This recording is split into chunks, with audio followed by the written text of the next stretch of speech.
This is an Albion Online tier list for the Dagger tree. We're going to be covering every single dagger, but we're also going to be covering every single aspect of Albion Online, PvE, PvP, and even a little mystery category. Let's get into it.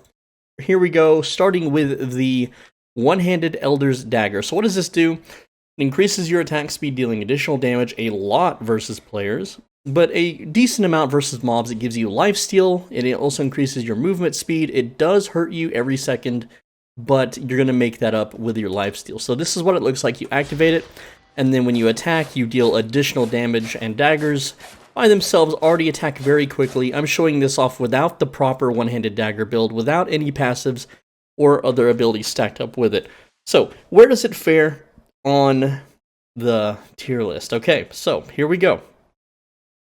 For solo PvE, it's decent for open world. It kind of works for dungeons. Now, the entire dagger tree kind of suffers in the PvE aspect. It's not the fastest weapon compared to other trees, but within the dagger tree itself, the one-handed dagger is probably one of the better ones that you can use. If you are soloing group content, like one really hard, tough-to-kill mob, this used to be the king weapon out of the entire game for soloing group dungeons, believe it or not. It's not anymore, but it's still pretty damn good.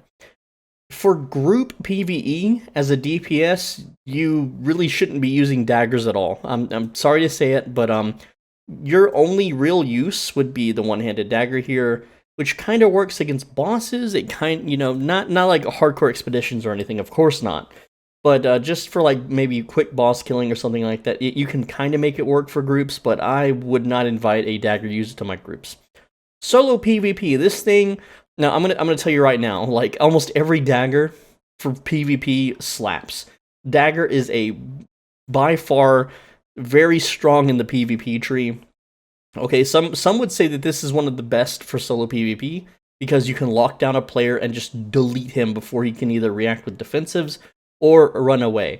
However, depending on the builds that you're fighting, it can also be the worst because all you have to do is run away from that E until it's off cooldown, and then it's basically a useless weapon if you can't close the gap. Okay, for group PvP, again, you can get some kills with this sucker. You can run into a fight, find someone at half HP, push your E, and delete them. Grab their loot very quickly, right? But you don't really bring anything else. I would say, like, daggers, there's only a very few daggers that are good in group PvP, and this generally isn't one of them. If you're like a solo player that just happened to wander into a group fight, then yeah, you can make it work. But otherwise, don't bother.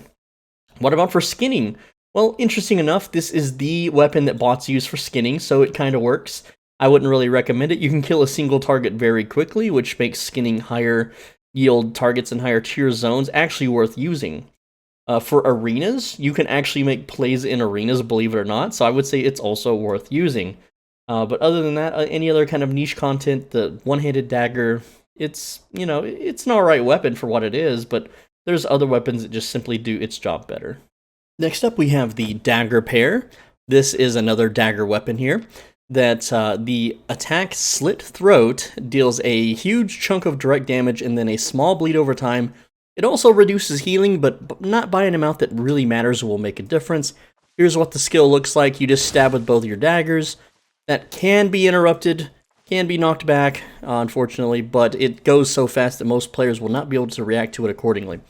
So where does it stack up on the tier list? Okay, so Dagger Pair requires charges, which means it takes time to build up the damage, and even then the front-loaded damage, it does take time to fully hit its potential maximum. You can kind of make it work, but in reality, it's really no good for PvE. A lot of the daggers aren't really good for PvE at all. Corrupted dungeons are a little bit different, but essentially, if you're open world mob farming, if you are doing dungeons, you're better off just using a different weapon and then using combat Fang credits to level up daggers in the first place. Group PvE, again, I wouldn't bring this in a group at all. You bring nothing to the table. Your DPS is low. You hit a single target decently hard after you have charges, but by then the fight's over, we're moving on. Solo PvP, hey, this is pretty damn good. You can absolutely just murk targets and You can kill them really quickly. You don't have to engage someone until you have your charges, and when you do, you can front load a bunch of damage buffs and just delete their health bar.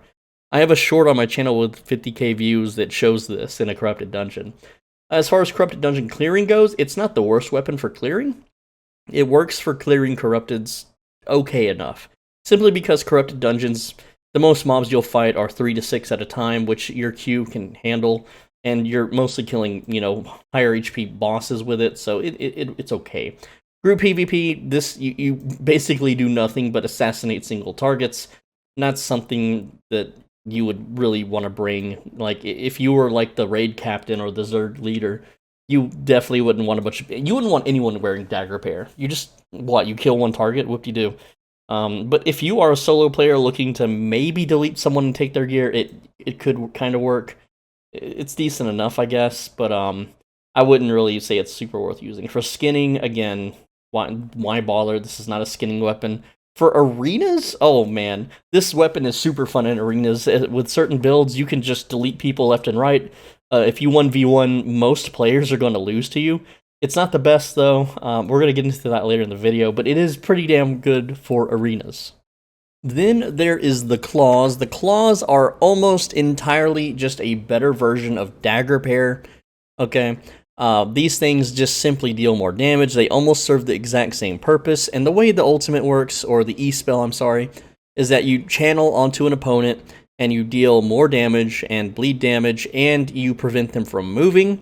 So, essentially, you can use something like a Demon Cape. They also attack faster, and I feel like they deal more damage, personally, but if you want the highest burst single target weapon in the Dagger tree, it is the Claws. And if you combine these with Poison Potion, it is just so freaking good for ganking. Alright, but Fearless time, let's go. Here's the Claws. Okay, PvE. Again, not very good for PvE at all. It's the same reasons as the Dagger Pair. If you skip to the Claws, go back and watch the Dagger Pair part, because I'm not going to repeat myself. For PvE, again, I'm not going to bring this to groups. You don't really offer anything. Oh, you can hold down a mob, so what? Who cares? So can, like, a million other weapons. Solo PvP. This thing is absolutely wondrous. If you are a solo ganker looking to kill gatherers, looking to kill other players, this is the weapon that you want to use to delete their health bar faster than any other weapon. It is not as mobile as Bloodletter, which we're going to get into, but for just pure man-on-man fighting where they don't run away, or if you just have a gear advantage, you will delete their health bar and take their loot. Group PvP, you don't really offer anything for groups. Yeah, if you're like part of a ganking group, oh, absolutely. Every gank group has claws. Every single roaming group for ganking has a claw users, multiple claw users. But for Zerg vs. Zergs, you don't really offer or bring anything to the table. If you're a solo person in a Zerg for some reason, then oh yeah, go ahead and bring this and delete people at half health, take their loot, very simple. For skinning, garbage, don't use this for skinning. For arenas, oh baby, it's really good in arenas. Not quite the best. I would say Bloodletter is better for arenas due to mobility, but this thing slaps. And the thing with arenas is there are lots of people that counter this build, so Dagger Pair does hold its own with its own simple builds, but Claws do have a specific charm to them. So yeah, I highly recommend Claws. The Bloodletter is by far the most mobile of all the daggers, and it has an interesting mechanic where you are basically an executioner against players. For PvE purposes, it doesn't serve too much other than being one of the safer weapons for skinning or transporting, but other than that, its move is this dash attack. This deals significantly more damage if your opponent is below 40% life. Alright, so what does that mean though for general play? Well, again, Bloodletter, for PvE, it does kind of work because it acts as an AoE.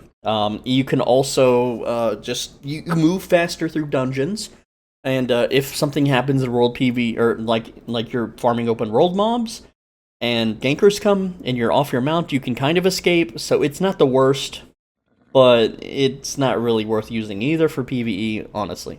Group PvE, you kind of want to bring one just to skip, because a lot of people like to skip dungeon floors or certain fights. So some people use this as a skip weapon, but otherwise, For generally just fighting, you're not really bringing anything to the table. Solo PvP, oh boy. I know I put claws here, but oh man, this weapon is super good too.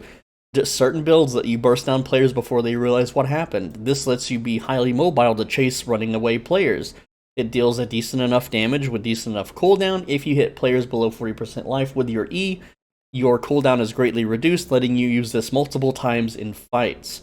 So yes, absolutely. Just, like, if you want to be like one of the top PvPers in like faction fighting, bring this bad boy. It's really good for that stuff too. Group PvP, there are dedicated teams to, they're like cleanup crews. They use bloodletters, so this is definitely great for group PvP. As a solo in a group, for arenas, I'd say it's worth using, you know.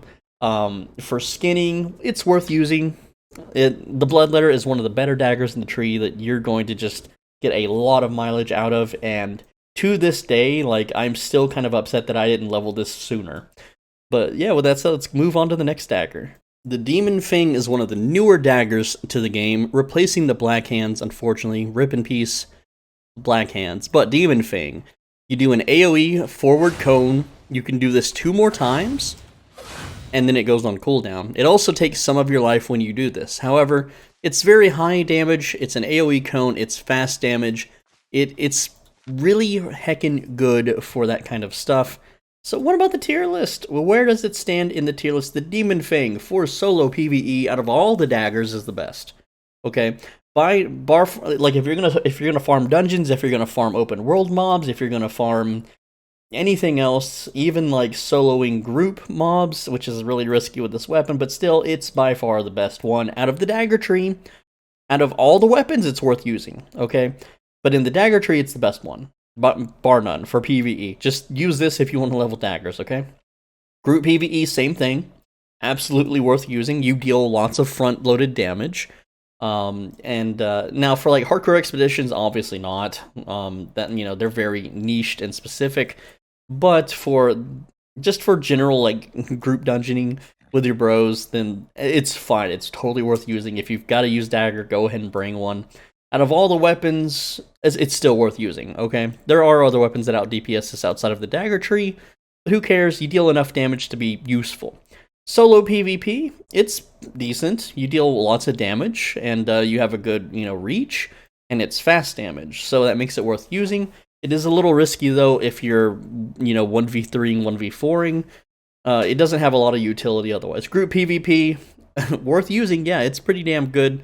Some would say out of all the daggers for group PvP, it also is the best. I personally don't have enough experience with this weapon to say it's the best, because I believe it is outshined by the the Avalonian weapon. But even then, it's still pretty damn good, because you cleave a large amount of targets very quickly with lots of damage. Alright, as far as skinning goes, it's pretty damn good at skinning. Unfortunately, you know, as far as an skinner weapon outside of daggers goes, you want a ranged weapon for skinning, obviously. I have videos on that on my channel if you need to delve into that more, but for daggers, it's pretty good at skinning. For arenas, it's pretty good at just dealing damage. It's all around nice, decent weapon, but I miss Black Hands. Why couldn't they just keep Black Hands in the game, man? So Death Givers are by far one of my favorite 1v1 PvP weapons.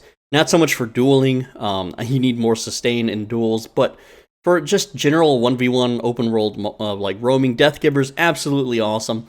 This is charge-based. If you have 3 charges, you can do a secondary dash. So it looks like this. It turns you invisible for half a second or so, maybe 1 second, deals a decent enough damage, and again, with 3 charges, you can do that twice. It's a very interesting weapon in PvP. Alright, so to the tier list, where do the Death Givers stand for PvE out of all the daggers? Kinda works. I don't know, the thing is, in PvE, you're hitting multiple targets, so you can build 3 charges really, really fast, which means you can use this very, very often, compared to other dagger abilities. However, it will give you mana problems. I would say it's maybe midway between kinda works and not worth using at all. Group PvE, don't bring this to dungeons. You're not a special, okay? Just don't bother. Solo PvP, again, this weapon, The reason I'm ranking it so high is because other players have so much trouble fighting this thing. It's really not the hardest thing to fight, but it's so hard for so many players to understand how this kills you with specific builds, which I have videos on of my channel of what builds are just, will delete most players with Death Givers, okay? But even roaming, it's got good reach, it's got good range, the way it fights, it keeps you safe against other melees, it's wonderful. It's been nerfed several times throughout the years, and it's still really, really good. Group PvP, well, it kind of works, okay, and I'm going to say, here's why. You can, as long as you have 3 charges, you can basically delete somebody, and if you are fighting in big clusters, you're going to have 3 charges all the time, but there are just, in general, better weapons with AoEs that you could use. For skinning, don't bother. It's, for arenas, oh boy, arenas, man. You can tear people up in arenas. It's really good. Like, I tend to top the scoreboard with these bad boys in arenas, okay? Now, for like Crystal League, probably not, but for just regular arenas, oh yes, absolutely. And lastly, the Bridled Fury. Alright, this weapon does a frontal AoE attack, and it throws you backwards. The more charges you have, the more damage you deal. It looks like this.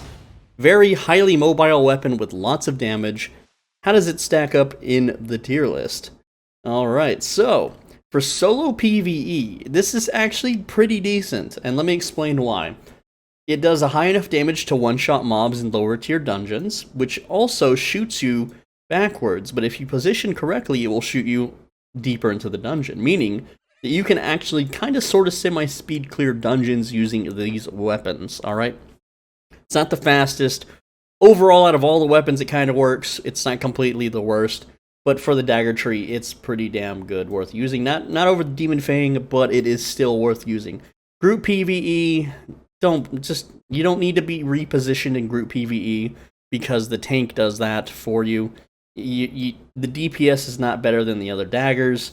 While it's nice burst damage, it's not group potential at all. Just don't bother. Solo PvP, it kind of works. You generally, I guess, can... It's really tricky to position in a 1v1, especially if they're running away or something. It's just weird, okay? There's better daggers for solo PvP, but it's not the worst. Group PvP, this deals an insane amount of damage to a large amount of targets, and it keeps you safe. There are, like, the top people that do Zerg vs. Zergs, the top alliances in the game, they have a special list of players that they fear, that if are spotted in the enemy, like, fights, or the enemy ranks, to avoid them, and to have a special team, like, keep them busy. And the people that use this weapon with max spec with 8.3 are on that list. I'm not joking, I didn't make this up, this is a real thing, okay? So it is absolutely feared by the group PvPers, okay? If you're just some random guy looking to, like, smash a few dudes in a faction fight or something, I'd say it's kind of okay. But this is more of a coordinated, like, weapon that people use to not only get in, deal tons of damage, but also get out safely without being, countered. For skinning, pretty useless. For arenas, I've not found a good use for it. I haven't really found a niche use outside of group PvP, honestly. But there you go. That's Daggers, guys. That is Daggers. I'm Soul Benji. Thanks for watching. They do look pretty cool. Maybe I should have put that on the tier list, a coolness factor, But other than that, and why aren't these a War Glove? Huh? Why aren't these a War Glove, right? Or Battle Gauntlet, whatever the hell they're called. You get the point. Guys, I make videos every day, so come back tomorrow for another video. Make sure you're subscribed so you don't miss it. And I read every single comment, so make sure that you leave a comment that you like the video. Okay, leave some comments on other people's comments, because I read those too. And, yeah, that's pretty much it. If you want to financially support me, because I am pretty broke, I need a new set of headphones, guys. Click the thanks button down below. Leave a monetary donation. I really do appreciate everyone that leaves, monetary donations. Thank you so much for helping me out. If you want to become a channel member, it's $5 a month. It's like being subscribed on Twitch, but it's cooler because it's on YouTube, and you get access to private, more personal videos that aren't available to the public. Click the join button to do that. It's $5 a month. The playlist is in the pinned comment of this video. If any of those videos interest you, feel free to become a member. One's how to become a YouTuber, one's a corrupted dungeon build. It's too good for the public, in my opinion. That's why it's members only, and a bunch of other fun videos. With that said, I will see you guys in tomorrow's video, so make sure you're subscribed so you don't miss it. Take care, lads.